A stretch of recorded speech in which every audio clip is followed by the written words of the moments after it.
আসসালামু আলাইকুম ভিউয়ার্স, কি অবস্থা, কেমন আছেন সবাই? আশা করছি আল্লাহর রহমতে সবাই অনেক ভালো আছেন, আর আমিও আল্লাহর রহমতে অনেক ভালো আছি আপনাদের দোয়ায়। আজকে আমাদের ঘরের কাজের ছাদের ঢালাই হইতেছে আলহামদুলিল্লাহ। তো আল্লাহর রহমতে ছাদের ঢালাই সুন্দরভাবে চলতেছে। এখানে বড় ভাইয়ের পানি দেওয়া ব্যস্ত আছে। তো যাই হোক, এখানে আমাদের 20 জনের মতো মানুষ আছে, 20 জন প্লাস আর কি, 20 জনের উপরে টোটাল।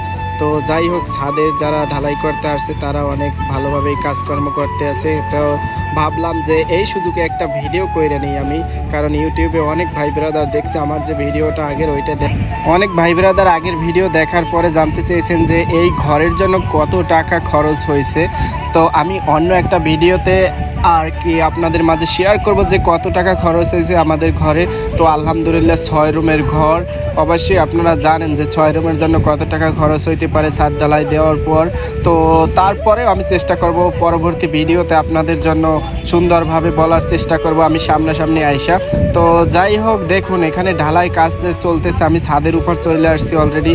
আলহামদুলিল্লাহ আমার একটু কেমন যেন লাগতেছিল ভিডিও করার সময়, কারণ অনেক মানুষ আছে যে ক্যামেরার সামনে আসতে চায় না, তাদেরকে সেভ করে রাখার জন্য একটু দূর দূর থেকে ভিডিও করেছি ঝুম করে। তো যাই হোক, কত সুন্দরভাবে ঢালাইয়ের কাজ চলতেছে। ভাই ব্রাদাররা অনেক কষ্ট করতেছে আজকের এই দিনটা, মানে এতটাই কষ্ট করতেছে যে যখন সন্ধ্যা হয়ে গেছিলো তখন বুঝতে পারছিলাম যে প্রত্যেকটা মানুষ এতটা যে কষ্ট করছে যা ভোলার মতো না।